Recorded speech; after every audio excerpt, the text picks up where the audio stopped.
Chapter 1. The Orientation. The gravel crunched beneath my boots as I approached Hinsdale Manor for the first time, my breath forming small clouds in the October air. The Gothic revival structure loomed against the darkening sky, its weathered stone facade peppered with dormant ivy that would have been crimson just weeks before. Dr. Whitmore's letter had been sparse on details: overnight caretaker, equipment monitoring, generous compensation for what he'd called specialized work. What he hadn't mentioned was how the building seemed to watch. "You must be Sarah Chen," came a voice from the shadows of the entrance. Dr. Whitmore emerged, a tall man in his 60s with silver hair and wire-rimmed spectacles that caught the last rays of daylight. "Thank you for coming on such short notice." I adjusted my duffel bag and offered what I hoped was a confident smile. The advertisement mentioned paranormal research. I have to admit, I'm quite skeptical about such things. "Good," he said, surprising me. Skepticism keeps one grounded. "Come, let me show you around before I leave you to your duties." The interior was a peculiar blend of Victorian grandeur and modern scientific equipment. EMF meters sat alongside ornate candelabras, and recording devices were positioned strategically throughout rooms still furnished with period antiques. The air held a persistent chill that seemed unrelated to the weather outside. "The manor dates to 1847, Dr. Whitmore explained as we climbed the main staircase. Previous owner was a spiritualist named Cornelius Hinsdale. In 1932 there was an incident, an attempted exorcism that went rather badly. The church sealed certain areas afterward, but—" He paused, running his fingers along the banister. "Well, that's why we're here." We passed several rooms, a library with books that seemed to shift in my peripheral vision, a drawing room where the temperature dropped noticeably, and finally, a closed door at the end of the hallway. "Mary's room," Dr. Whitmore said, his hand resting on the brass nameplate. "Under no circumstances are you to enter after sunset. There's a crawl space beneath. Absolutely forbidden territory during your shifts." "Mary?" "Hinsdale's daughter. She was present during the 1932 incident." His expression darkened. "The rules I'm about to give you may seem arbitrary, Miss Chen, but they were written in blood and experience. My predecessor ignored them." "What happened to your predecessor?" Dr. Whitmore removed a leather-bound journal from his coat and handed it to me. The cover bore the title, The Hinsdale Protocol, in faded gold lettering. "He lasted 3 weeks. We found him by the pond, catatonic. He's been in psychiatric care ever since, claiming something is living in his thoughts." A chill ran down my spine that had nothing to do with the manor's temperature. "Your duties are simple," he continued as we descended to the first floor. "Monitor the equipment, record all phenomena, and above all, follow the protocol. Every rule, without exception. The entities here are not merely echoes of the past, Miss Chen. They're active, intelligent, and they hunger." He led me to a small office near the kitchen, equipped with a desk, monitoring equipment, and a thermos of tea that was already steaming. "Your shift begins at sunset and ends at sunrise. I'll return tomorrow evening to collect your reports." As if summoned by his words, the grandfather clock in the hallway chimed 7 times. Through the windows, I watched the last light fade from the countryside, leaving only the manor's interior lights to hold back the darkness. "Remember," Dr. Whitmore said, donning his coat, "acknowledge everything you hear, no matter how insignificant. They want to be seen, to be known. Denying them acknowledgement only makes them angrier." The front door closed with a sound like a tomb sealing, and I was alone. Chapter 2. First Night.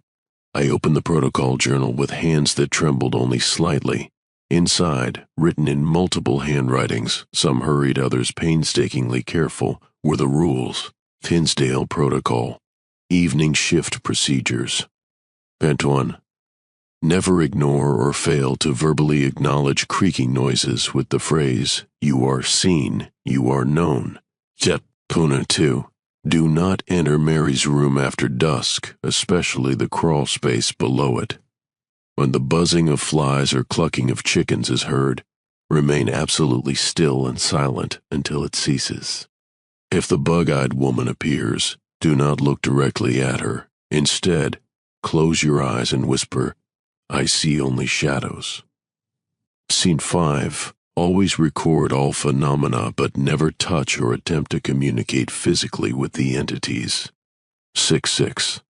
If you feel intense head pressure or poking sensations, immediately recite, by light and will, I remain my own. 7. Never remove the spiritual seal amulet around your neck while on duty. 8. If the exorcism room's light flickers erratically, retreat immediately and do not return until sunrise. Scene 9. The pond reflects more than moonlight after midnight. Do not approach its shores. 10. If you hear the sound of children laughing, it is not children. Ignore it completely. Dr. Whitmore had placed a small silver amulet on the desk, an intricate design featuring symbols I didn't recognize. Despite my skepticism, I slipped the chain around my neck. The metal was surprisingly warm against my skin. The first hour passed quietly.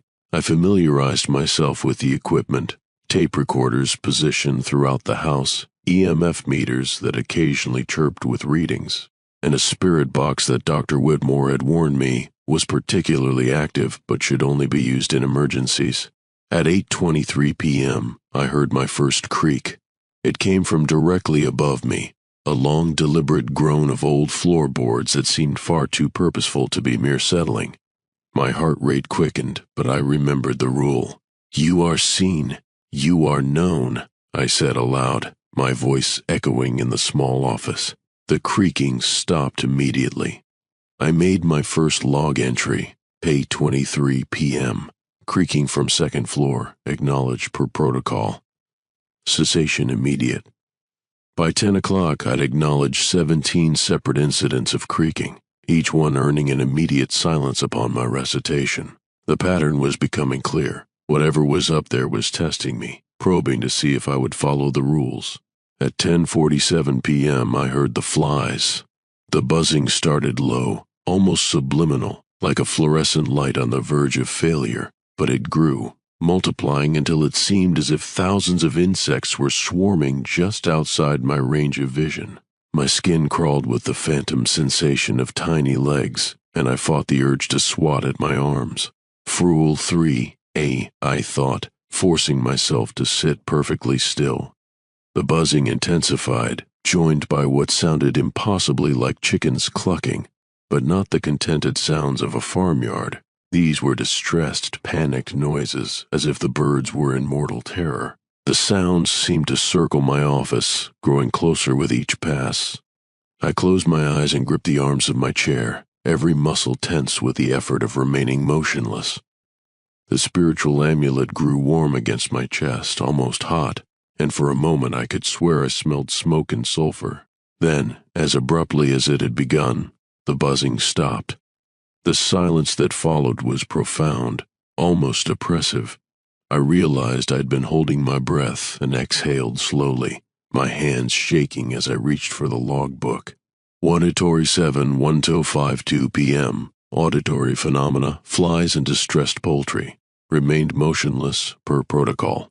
Amulet exhibited thermal response. Phenomena ceased abruptly. The rest of the night passed without major incident, though I recorded numerous minor creaks all acknowledged, temperature fluctuations, and what sounded like footsteps in the hallway that stopped whenever I listened intently. At sunrise, Dr. Whitmore found me slumped over the desk, exhausted but intact. First night's always the hardest, he said, reading my logs with what seemed like approval. They're learning about you, testing your resolve. How do you feel? Tired, skeptical about some things, less skeptical about others. I touched the amulet unconsciously. The sounds were definitely real, but there could be explanations. Of course, he nodded. Always seek rational explanations first. But Miss Chen, he paused at the door, tonight will be different. They know you'll follow the rules now. That's when they start to get creative. Chapter 3. The Pressure Builds. My second night began with a false sense of confidence. I'd survived the initial test, documented everything properly, and even managed to maintain my scientific skepticism despite the unnerving experiences. The rational part of my mind catalogued possible explanations: old buildings settling, infrasound causing hallucinations, perhaps even elaborate pranks by Dr. Whitmore's research team. That confidence lasted exactly 43 minutes. At 7:43 p.m., I felt the first poke. It was subtle at first, a pressure on my left shoulder, as if someone had placed a finger there and was gently pressing. I looked down, saw nothing, and tried to ignore it, but the pressure intensified, becoming an unmistakable prodding sensation that made me jolt in my chair. The amulet against my chest grew warm. "By light and will, I remain my own," I recited, the words feeling strange in my mouth. The poking stopped immediately, but a new sensation took its place, pressure building inside my skull, as if someone was slowly inflating a balloon behind my eyes. The pain was sharp, immediate, and utterly unlike any headache I'd ever experienced. "By light and will, I remain my own," I repeated, more urgently this time. The pressure receded, leaving me gasping and disoriented.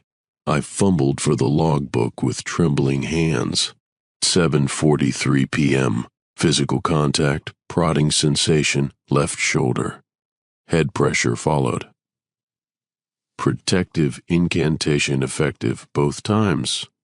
As the night progressed, the attacks became more frequent and creative.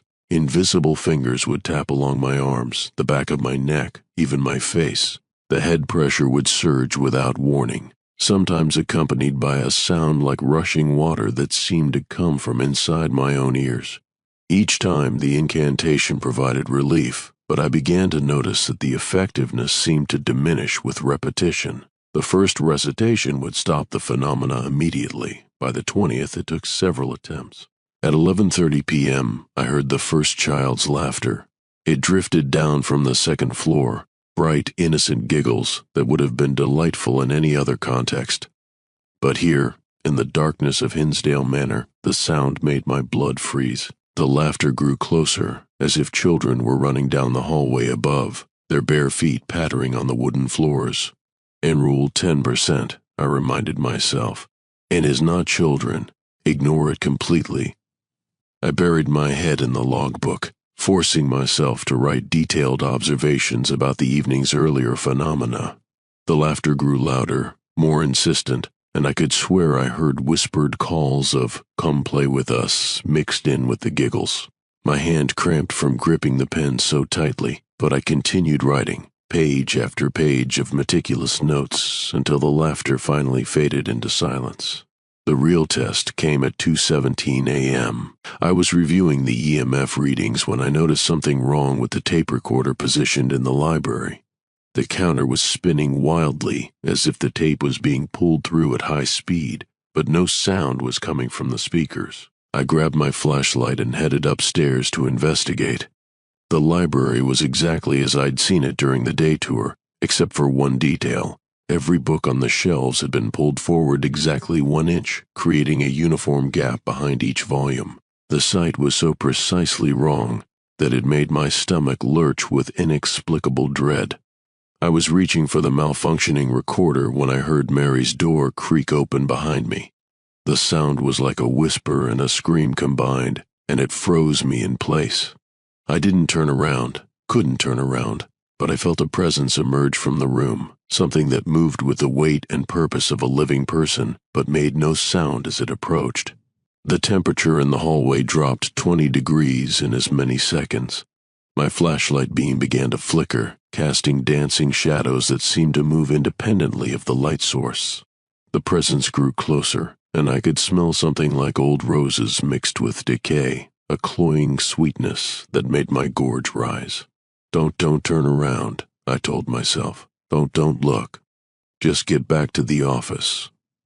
I forced my legs to move, one step at a time, toward the staircase. The presence followed, staying just behind me, and I could feel what might have been breath on the back of my neck. My skin crawled with the certainty that if I turned around, I would see something that would break my mind. Halfway down the stairs, my flashlight died completely. The darkness was absolute, thick as velvet and twice as suffocating. I continued down by feel, my hand sliding along the banister. each step a small victory against the terror that threatened to paralyze me completely. The presence stayed with me until I reached the first floor, then seemed to dissolve back into the shadows of the upper hallway. In my office, I sat shaking for a full 10 minutes before I could steady my hand enough to write. 7/2/17/2:31 a.m. Library investigation, books disturbed, all moved forward uniformly. Presence from Mary's room followed investigator to first floor. Complete darkness during retreat. No direct contact or visual confirmation. The rest of the night passed in relative quiet, though I noticed that the EMF meters throughout the house showed consistently elevated readings, and every tape recorder had mysteriously advanced exactly 17 minutes. When Dr. Whitmore arrived at sunrise, he took one look at my pale, exhausted face and nodded grimly. "They're getting stronger," he said, reading my reports. "The failed exorcism in 1932 didn't banish the entities, it fed them. Every investigator who enters this house leaves a piece of themselves behind, and they grow more powerful with each feeding." "Then why do we keep coming back?" I asked. "Because if we don't monitor them, document their behavior, maintain the protocols—" He trailed off, staring out the window toward the pond that reflected the morning light like a mirror. "Well, let's just say the consequences would extend far beyond this manor." Chapter 4: The Bug-Eyed Woman. By my fourth night, I developed a routine that helped maintain my sanity. I would arrive precisely at sunset, perform a complete equipment check, review the protocol rules, and position myself at the desk with my back to the corner. Never the window, never the door. The entities of Hinsdale Manor had patterns, habits, and once I learned to anticipate them, the terror became manageable. That confidence nearly killed me. The evening began typically enough, creaking at 7:15 p.m., acknowledged properly. Temperature drop in the library at 8:33 p.m., noted and recorded. Phantom poking sensations throughout the 9 o'clock hour, countered with a protective incantation.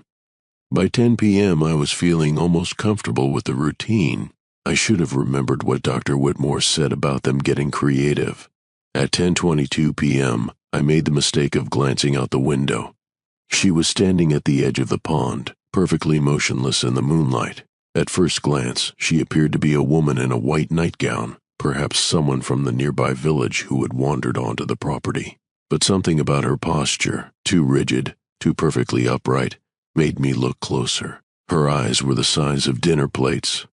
They dominated her face, bulging from their sockets like twin black moons, and they were fixed directly on the office window. On me. The rest of her features seemed shrunken in comparison. Pinched nose, compressed mouth, all dwarfed by those impossibly large unblinking orbs that reflected the moonlight with an oily sheen. Every rational thought fled my mind.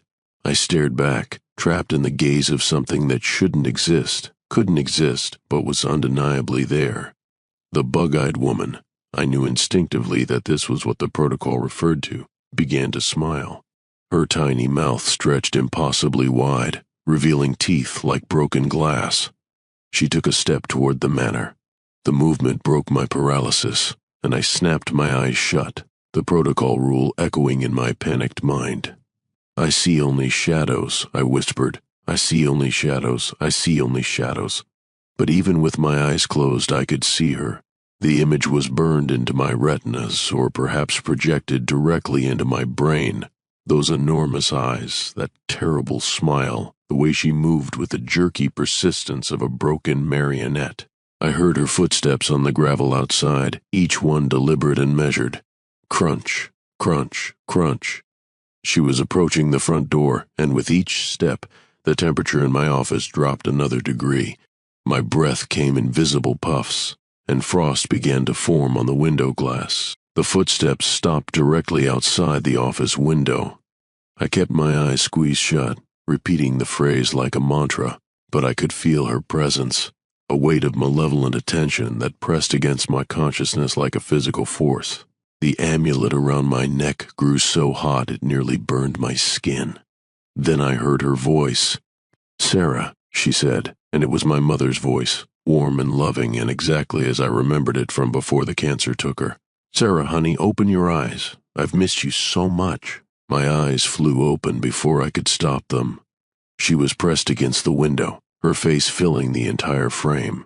Those massive eyes were inches from mine, separated only by a thin pane of glass, and in their black depths I saw not my reflection but something else. Scenes of carnage, of people driven mad, of a darkness that wanted to pour into the world through any opening it could find. "Let me in, sweetheart," she said in my mother's voice. "It's so cold out here." I tried to look away, tried to close my eyes again, but I was frozen. The bug-eyed woman's smile widened until it split her face from ear to ear, and she raised one pale hand to tap gently on the glass. But tap, tap, tap. "Just open the window, Sarah, just a little bit. I promise I'll be good." The tapping grew more insistent, and hairline cracks began to spider across the window glass. My mind screamed at me to run, to hide, to do anything but sit there staring into those bottomless eyes, but my body refused to obey. Then I remembered something Dr. Whitmore had said during my first night. When they want to be seen, to be known, denying them acknowledgement only makes them angrier. But the protocols said not to look at her directly. In that moment of terrible clarity, I understood. I had to acknowledge her without seeing her. I had to thread the needle between recognition and denial. "I see only shadows," I whispered, forcing my eyes to unfocus, making her image blur into an indistinct shape. "But I know you are there. You are seen. You are known. But I see only shadows." The tapping stopped. The cracks in the window ceased their spreading.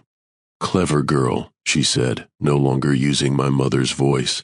This voice was like grinding glass, like the last breath of a dying animal. "But I'll be back. They always let me in eventually." When I dared to look directly at the window again, she was gone. Only my own terrified reflection stared back at me from the repaired glass, and the frost that had covered the pane was already beginning to melt. I spent the rest of the night alternating between equipment checks and nervous glances toward the pond. The bug-eyed woman didn't return, but I could feel her presence somewhere in the darkness beyond the windows, patient and eternal and hungry. My log entry for that incident filled 3 pages. When Dr. Whitmore arrived at dawn, he found me sitting rigidly upright in my chair, eyes red from exhaustion and strain. "The bug-eyed woman," he said, reading my account. It wasn't a question. "Is she—" "Mary Hinsdale," he confirmed, "or what's left of her. The 1932 exorcism didn't just fail, it transformed her. She's been the manor's primary guardian for 50 years, keeping the other entities in check while growing stronger herself. She's also the most dangerous." "Why?"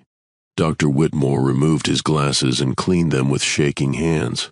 "Because she remembers being human. The others are pure hunger, pure malevolence, but Mary, she remembers love and loneliness and what it felt like to be alive. That makes her manipulation far more sophisticated." She used my mother's voice. "They all do that eventually. They reach into your memories, pull out the voices that mean the most to you, and use them as weapons." He replaced his glasses and met my eyes. "The fact that you resisted, that you found a way to acknowledge her without giving in. That's remarkable, Miss Chen. My predecessor didn't manage it. What happened to him when he encountered her?" Dr. Whitmore was quiet for a long moment. He opened the window. Chapter 5. The Alpha. By my 7th night, I begun to recognize the hierarchy among the entities. The creaking floorboards belonged to something restless but relatively harmless, probably residual energy from the manor's long history. The phantom touching and head pressure came from more aggressive spirits, former residents, or visitors who had died in the house and remained tethered to it. But above them all was something else, something that commanded the others and orchestrated their activities like a conductor leading a symphony of suffering. I'd started thinking of it as the Alpha. It never manifested directly, never appeared as a visible form, or spoke in audible words. Instead, it was a presence that moved through the house like a shadow behind shadows, its influence felt in the way the other phenomena intensified, the way they seemed to work together towards some greater purpose. Tonight, I would finally meet it face to face. The evening began with unusual quiet. No creaking at the appointed times, no phantom touches, no temperature fluctuations. Even the EMF meters remained silent, their needles barely flickering above baseline. For the first hour, I allowed myself to hope that perhaps the entities were finally losing interest, that my consistent adherence to the protocol was teaching them that I couldn't be broken. I was wrong. At 8:17 p.m., every piece of electronic equipment in the manor activated simultaneously. Tape recorders began playing backwards at double speed, their speakers filling the air with a cacophony of reversed voices speaking in languages I didn't recognize. EMF meters screamed like smoke alarms, their needles pinned to maximum readings. The spirit box cycled through radio frequencies so rapidly that it created a wall of static punctuated by fragmentary words. Hungry centuries, open feed, Sarah. And underneath it all, threading through the chaos like a poisonous melody, came the sound of children laughing. But this wasn't like the phantom laughter I'd learned to ignore. This was coming from the equipment itself, broadcast from every speaker in the house, and it was growing louder with each passing second. The laughter had an edge to it, a malicious glee that made my skin crawl and my amulet burn against my chest. I tried the protective incantation. By light and will, I remained my own. The laughter only grew louder. I attempted to acknowledge the phenomena. You are seen. You are known. The equipment volume increased, drowning out my voice entirely. For the first time since beginning my vigil at Hinsdale Manor, the protocol wasn't working. The cacophony reached a crescendo that made my ears ring and my teeth ache, then cut off abruptly, leaving a silence so complete that I could hear my own heartbeat echoing in my ears. One by one, the equipment shut down, until only the soft hum of the building's electrical systems remained. Then I heard footsteps. They came from every direction at once, upstairs, downstairs, in the walls themselves. Not the patter of children's feet or the measured tread of the bug-eyed woman, but the heavy, purposeful steps of something large and confident. The footsteps converged on my location, growing closer and more numerous until it sounded like an army was marching through the manor's corridors. They stopped just outside my office door. The silence that followed was pregnant with malevolent attention. I could feel something vast and ancient studying me through the thin wooden barrier, weighing my resolve, measuring my strength. The amulet around my neck grew so hot that I could smell my shirt beginning to smolder. When the voice came, it didn't use my mother's tones or try to deceive me with familiar sounds. It spoke in its own voice, deep, resonant, and carrying the weight of centuries. Sarah Chen, it said, and hearing my name in that terrible voice made my blood freeze. Do you know why you're really here? I tried to ignore it, to focus on my equipment logs, but the voice continued with implacable patience. The others think you're documenting us, studying us like laboratory specimens, but that's not the truth, is it? You're feeding us. Every night you spend here, every fear you feel, every moment of terror and doubt, it all makes us stronger. Despite myself, I found my voice. That's not true, isn't it? The presence seemed to move closer to the door. Each investigator who has come before you has left something behind, a piece of their soul, their sanity, their will. We collect these fragments, add them to our own power. Your predecessor lasted 3 weeks before we consumed enough of his essence to drive him mad. How long do you think you'll last? The protocol protects me. The protocol was written by our previous victims. Every rule, every safeguard, every supposed protection, they all serve our purposes. They keep you here, keep you engaged with us, ensure that you continue to feed our hunger night after night. The terrible logic of it hit me like a physical blow. Of course the entities would want investigators to follow rules that kept them in the house, that forced them to acknowledge and interact with the phenomena. Each acknowledgement was a form of communication. Each followed rule a small surrender of will. You're beginning to understand, the Alpha said, and I could hear satisfaction in its voice. You can feel it, can't you? The way a little piece of you stays behind each morning when you leave. The way you're becoming less. It was true. I had noticed changes. difficulty concentrating during the day, a growing sense of emotional numbness, the way colors seemed slightly less vivid and food had begun to taste like ash. I'd attributed it to stress, to lack of sleep, but now I realized the truth. I was being consumed, one night at a time. But I'm not entirely cruel, the Alpha continued. I'm prepared to offer you a choice. Continue as you are, and we will feed on you slowly, taking weeks or perhaps months to reduce you to the catatonic shell your predecessor became. Or, invite us in, open yourself to us completely, and we will make it quick, painless. You'll become part of something greater, something eternal. Your consciousness will merge with ours, and you'll never be alone again. The offer was seductive in its simplicity. No more fear, no more isolation, no more nightly terror. Just an end to the struggle and the promise of belonging to something vast and ancient. But then I remembered something Dr. Whitmore had said. Own and consequences would extend far beyond this manner. What happens if you grow strong enough? I asked. The Alpha's laughter was like the sound of graves opening. We spread, beyond these walls, beyond this country, until every shadow holds our presence and every person knows the taste of true fear. We are patient, Sarah. We have waited 50 years for the right catalyst, the right soul to push us past the threshold. You could be that catalyst.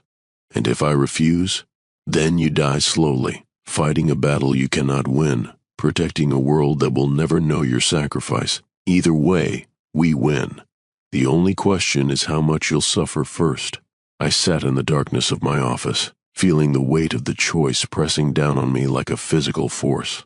Every logical argument pointed toward surrender. The Alpha was right. I was fighting a losing battle, sacrificing my sanity and my soul for people who would never know or care about my struggle. But sometimes logic isn't enough. I refuse, I said quietly. The temperature in the room dropped 40 degrees in seconds. Ice crystals formed on every surface, and my breath came in clouds so thick I could barely see through them. The Alpha's presence grew heavier, more oppressive, until I felt like I was being crushed under the weight of its attention. So be it said. But know this, Sarah Chen, you have chosen the hard path. From this night forward, we will not be gentle. We will tear at your mind, your soul, your very sense of self, until there is nothing left but screaming madness. And when you finally break, as you inevitably will, we will make sure you remember this moment of defiance for all eternity. The presence withdrew, leaving me alone in the frozen office, but I knew it was a temporary reprieve. The Alpha had revealed its true nature tonight, and the gloves were coming off. I had perhaps hours, perhaps days, before it would return to make good on its threat. I needed help, and I knew exactly where to find it. Chapter 6. The Exorcism Room. The next morning, I cornered Dr. Whitmore before he could escape to whatever comfortable office he retired to during the daylight hours. Tell me about the 1932 exorcism, I demanded. Tell me everything. He studied my face, the dark circles under my eyes, the pallor that no amount of makeup could conceal, the slight tremor in my hands that had developed over the past week, and sighed heavily. You met the Alpha, he said. It wasn't a question. It offered me a choice, surrender or be driven insane. I chose insanity, apparently. Good girl. He settled into the chair across from my desk, looking older than his 60-odd years. The exorcism. It was Father Michael Thornton's idea. He'd heard stories about Hinsdale Manor, about the strange deaths and disappearances, and he convinced the church to let him attempt a cleansing. What went wrong? Everything. Dr. Whitmore removed his glasses and rubbed his tired eyes. Thornton came prepared for a standard haunting. Unhappy spirits, residual energy, perhaps a minor demonic presence. What he found was something far older and more powerful. The entities here don't just haunt this place, Sarah. They're bound to it, woven into its very foundation. Bound how? Cornelius Hinsdale was a spiritualist, but he was also a fool. In 1847, he built this manor on a site the local people avoided, called it cursed ground, said things happened there that shouldn't happen anywhere. Hinsdale thought that made it perfect for his experiments. Dr. Whitmore stood and moved to the window, staring out at the pond that gleamed like a mirror in the morning light. He carved symbols into the foundation stones, performed rituals in the basement, tried to open what he called a holy opening, a gateway between the world of the living and the realm of the dead. He succeeded after a fashion. The entities came through the gateway. No, Sarah, the entities were already here. They'd been trapped beneath this ground for centuries, maybe millennia. Hinsdale's gateway didn't let them in, it let them out, but only partially. They're still tethered to this place, still bound by the original barriers that imprisoned them, but they have enough freedom to influence our world. And Mary, his daughter? Mary was present during her father's final ritual. She was damaged by the experience. When she died in 1896, she didn't pass on. Instead, she became the first guardian, the first entity to actively protect the gateway from being closed. The pieces were beginning to form a terrible picture. So when Father Thornton tried to perform the exorcism, he wasn't trying to banish intruders. He was trying to seal something that had been deliberately opened, something that now had a powerful guardian determined to keep it accessible. Dr. Whitmore turned from the window, his expression grim. The ritual backfired. Instead of closing the gateway, it fed power directly into it. The entities became stronger, more active, and Mary became something far worse than a simple ghost. But Thornton survived. After a fashion, he spent his remaining years in an asylum, claiming that something was living in his thoughts, using his memories as a gateway to spread its influence. He died in 1947, still screaming about shadows with too many eyes. I thought about the Alpha's offer, about the promise that my consciousness would merge with theirs. It wants to use me the same way. Not just to feed on me, but to use me as a conduit to the outside world. Precisely. That's why the consequences extend far beyond this manor. If they succeed in completely breaking an investigator, in taking full possession of a human soul, they'll have a permanent bridge between their realm and ours. Then why do we keep sending people here? Why not just seal the place up, let it rot? Dr. Whitmore's laugh was bitter. We tried that. In 1963, the church had the manor boarded up. The grounds declared off limits. Within 6 months, people in the surrounding villages began reporting nightmares, hallucinations, unexplained deaths. The entity's influence was spreading outward, seeping into the countryside like poison. So the investigators serve as lightning rods. By providing them with a human presence to focus on, we keep their attention contained. The protocols aren't just protection for the investigators. They're a form of management, a way to channel the entity's hunger in a controlled direction. The horrible logic of it was undeniable. We're sacrificial lambs, I said quietly. You're guardians, Dr. Whitmore corrected, but his voice lacked conviction. Each investigator who follows the protocols, who maintains their sanity and humanity in the face of that horror, keeps the entities from growing strong enough to break free entirely. And when we inevitably break, we replace you and start again. He met my eyes, and I saw genuine regret there. I'm sorry, Sarah, I truly am. But the alternative, letting them loose upon the world, is unthinkable. I stood up abruptly, anger flooding through me like a physical force. There has to be another way. What about the exorcism room? You mentioned it in the protocols. If the light flickers, retreat immediately. Why? What's in there? Dr. Whitmore went very still. Sarah, no, don't even think about it. Think about what? Finishing what Father Thornton started? Actually trying to close the gateway instead of just containing it? It's been tried 3 times since 1932. Each attempt has only made things worse, fed more power into the entities. The exorcism room is where Thornton made his final stand, and it's saturated with the energy released during his failure. Going in there would be suicide. More suicide than slowly having my soul consumed night after night. Dr. Whitmore was quiet for a long moment, studying my face. Finally, he sighed and pulled a brass key from his vest pocket. The exorcism room is on the 3rd floor, behind the door marked with a cross. I've kept it locked since taking over this research. If you're truly determined to throw your life away, I took the key, feeling its weight like a promise of either salvation or damnation. What's in there? Thornton's ritual circle, his notes, and... He hesitated. The original gateway, not just a connection to it, but the physical manifestation. If you're going to attempt anything, it should be during the dark hours when the entities are most active, but also most vulnerable. Vulnerable how? When they're actively manifesting, channeling their essence into our reality, they're stretched thin. It's the only time they can be truly harmed or truly banished. He stood to leave, then paused at the door. Sarah, if you do this thing, know that you won't survive it. The best you can hope for is to take them with you. After he left, I spent the day researching everything I could find about exorcism rituals, binding spells, and gateway closures. The Manor's library proved surprisingly well stocked with occult texts, many of them annotated in Cornelius Hinsdale's spidery handwriting. By sunset, I had a plan, crude, desperate, and almost certainly fatal, but a plan nonetheless. Chapter 7. The Gateway. That night, I broke protocol.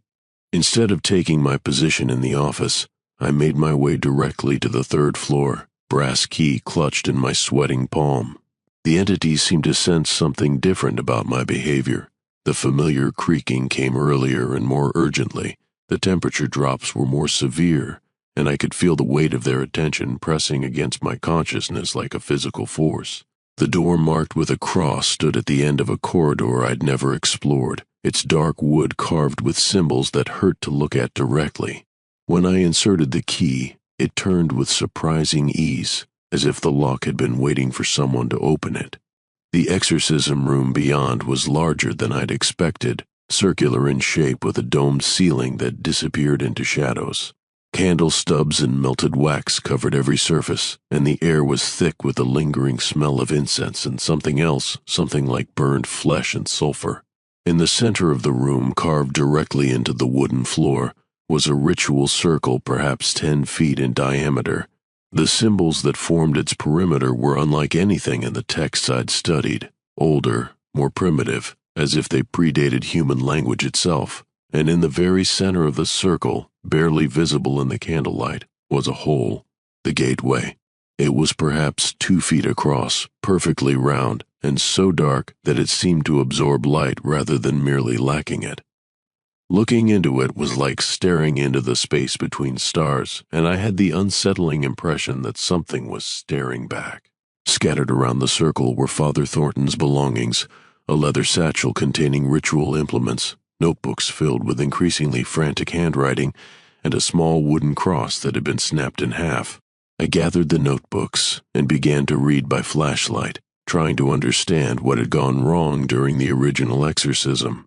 Thornton's early entries were confident, methodical. He'd identified the entities as pre-Christian elementals bound to the location by amateur ritual work and had planned a straightforward banishment using traditional church protocols. But as the nights progressed, his tone grew increasingly desperate. Day 3. The things here are not what I thought. They speak to me in dreams, show me visions of what will happen if I succeed. They claim the gateway is not their prison but their anchor, that closing it would set them free to roam without limitation. Day 7. I begin to understand Hinsdale's work. He did not summon these entities. He found them already present, already trapped by some ancient binding, and sought to communicate with them. The gateway is not an entrance but a drain. It siphons their power away, keeping them weak enough to be contained. Day 12. I have made a terrible mistake. The exorcism ritual is not closing the gateway. It is feeding power into it, strengthening the very bonds I sought to break. But I cannot stop now. If I cease the ritual, they will be free to act without any limitation whatsoever. The final entry was barely legible, written in what looked like blood. Day 15. They are in my mind now, using my own faith against me. The ritual has become a conduit, and I am the focal point. I can feel them pouring through me into the world beyond these walls. God forgive me. I have become the very thing I sought to destroy. The gateway cannot be closed, only transferred. Someone else must take my place, must become the anchor that keeps them bound. I go now to complete the circle, to bind my soul to this place so that others might be spared. May God have mercy on us all. I understood now why Dr. Whitmore had been so reluctant to let me enter this room. Thornton hadn't failed. He'd succeeded too well. The exorcism had bound his soul to the gateway, making him a permanent anchor that kept the entities tethered to the physical realm. But the binding was incomplete, unstable, which was why investigators were needed to shore up the containment. As I read, I became aware that I was no longer alone in the room. They stood around the circle's perimeter, dozens of them, maybe hundreds. Not the familiar entities I'd encountered during my nightly vigils, but the true forms of the things that lurked beneath Hinsdale Manor. They were tall and impossibly thin, with too many joints in their limbs and faces that shifted and flowed like liquid shadow. Their eyes were holes in reality, and when they looked at me, I felt pieces of my sanity flaking away like old paint. At their head stood the Alpha, no longer hiding behind walls and doors. It was easily 8 feet tall, with skin like polished obsidian and a crown of what might have been bone or horn. When it smiled, I saw that its mouth was filled with broken glass. "Did you really think we wouldn't notice you reading his pathetic confessions?" it asked, its voice echoing strangely in the circular room. "Did you think you could find some secret, some weakness we hadn't already accounted for?" I clutched Thornton's notebooks to my chest, trying to project a confidence I didn't feel. "I know what you are now. You're not demons or ghosts, you're parasites. You need the gateway to feed, need human consciousness to give you form and purpose." "Clever," the Alpha acknowledged, "and accurate as far as it goes, but incomplete. Tell me, Sarah, what do you think happens to a parasite when its host dies?" The question hit me like a physical blow. If I destroyed the gateway, if I somehow severed their connection to the physical realm, they wouldn't simply vanish. They would be set free, no longer bound by the limitations that kept them contained to this single location. "You're beginning to understand," the Alpha said, moving closer to the circle's edge. Thornton realized it too in the end. "The gateway isn't our prison, it's our feeding tube. Close it and we starve. But starvation doesn't kill things like us, Sarah. It just makes us desperate enough to do anything to survive." "Then what do you want from me?" "The same thing we wanted from Thornton. The same thing we've wanted from every investigator who's entered this room. Surrender. Become the anchor willingly, and we'll make the transition painless. Your consciousness will merge with the gateway itself, becoming a permanent conduit between our realm and yours." I looked down at the dark hole in the center of the circle, understanding finally what it represented. Not a doorway or portal, but a mouth. The gateway was literally feeding on the souls of those bound to it, growing stronger with each investigator who broke under the pressure. "And if I refuse, then we take you by force, as we took Thornton. But the process will be unpleasant and messy, and you'll remain conscious throughout, aware of every horror we visit upon the world through your stolen essence." The other entities began to close in, their forms becoming more solid and defined as they focused their collective will. I could feel their hunger like a physical weight, pressing down on me from all sides. The amulet around my neck grew burning hot, but even its protection felt fragile against so much concentrated malevolence. I had perhaps seconds before they overwhelmed me entirely. That's when I noticed something Thornton had missed, something that might, just might, offer a third option. Chapter 8. The Binding. Hidden beneath 40 years of melted wax and ritual debris, carved into the very floorboards around the gateway, were Cornelius Hinsdale's original binding symbols. They were older than Thornton's circle, more primitive and raw, but they were still intact. And unlike the Catholic priest's work, these symbols weren't designed to banish or destroy. They were meant to contain and control. As the entities pressed closer, I made my choice. I pulled out my lighter and set fire to Thornton's notebooks, then scattered the burning pages around the circle. The entities recoiled from the flames, their forms becoming less solid, more transparent. Fire, it seemed, was still one of the few things they truly feared.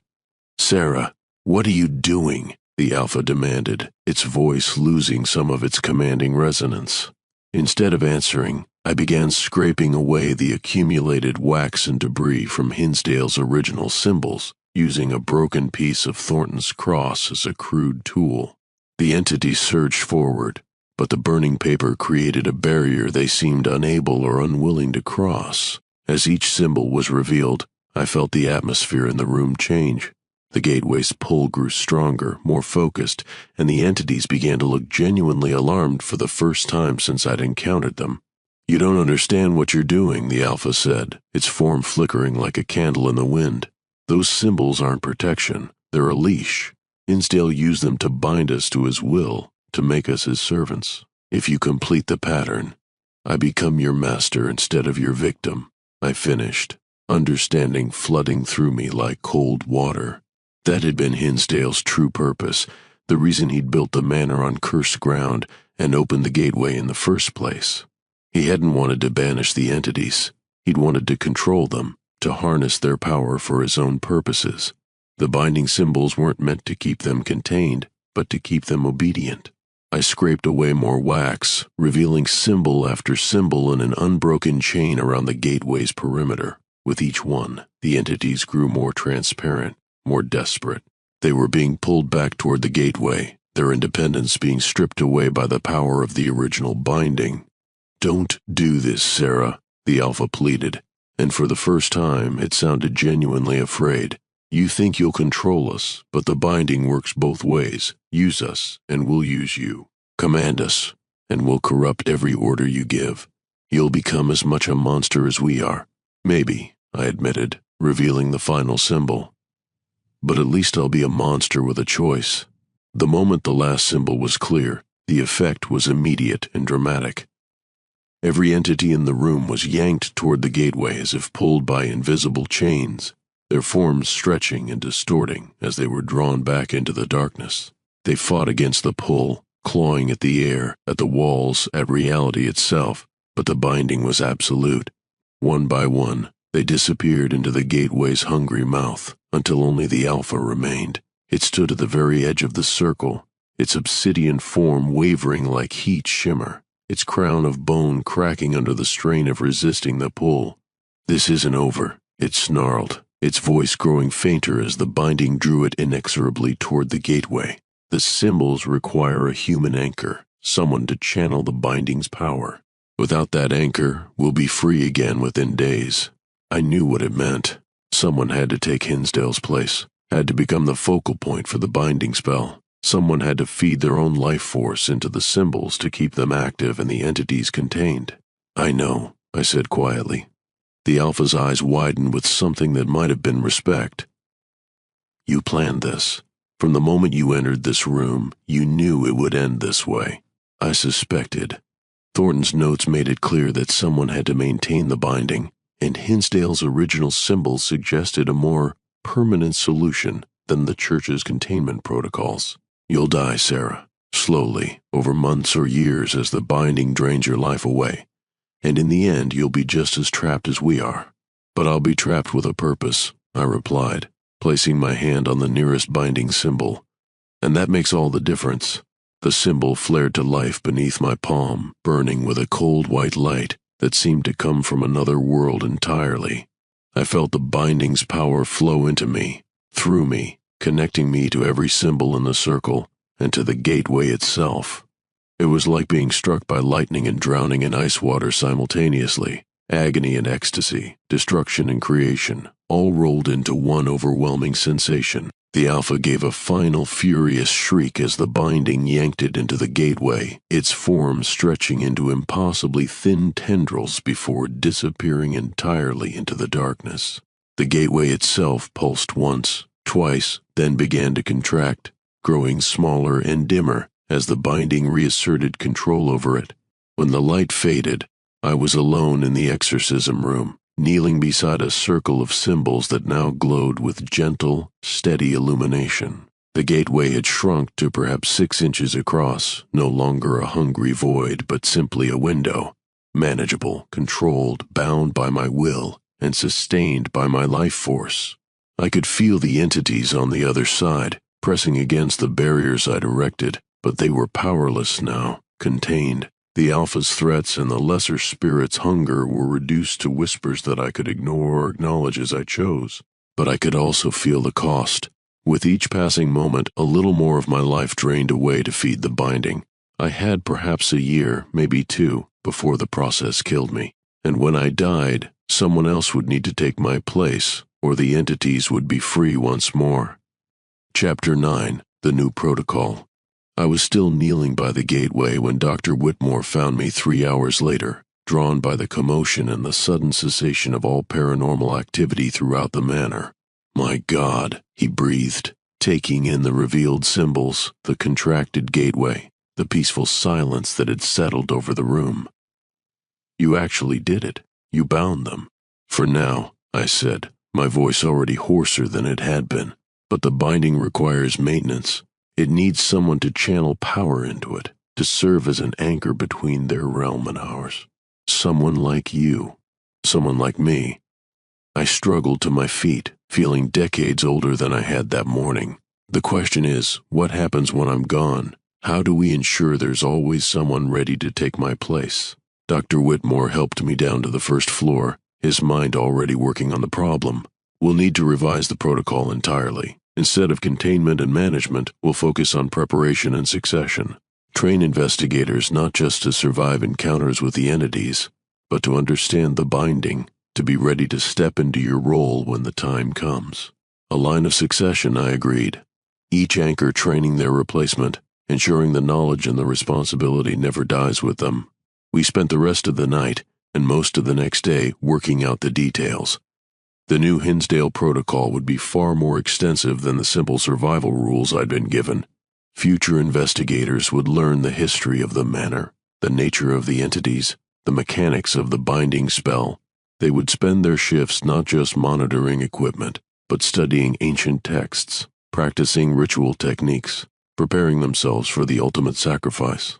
Most importantly, they would come to the manor voluntarily, fully informed of what they were volunteering for. No more tricks, no more lies about simple caretaking duties. Only those willing to give their lives to protect the world would be permitted to enter. "It won't be easy to find volunteers," Dr. Whitmore warned. "No," I agreed, feeling the binding pulse gently in my chest like a second heartbeat. "But we only need one at a time, and we'll have years to prepare them." Within a week, the changes were implemented.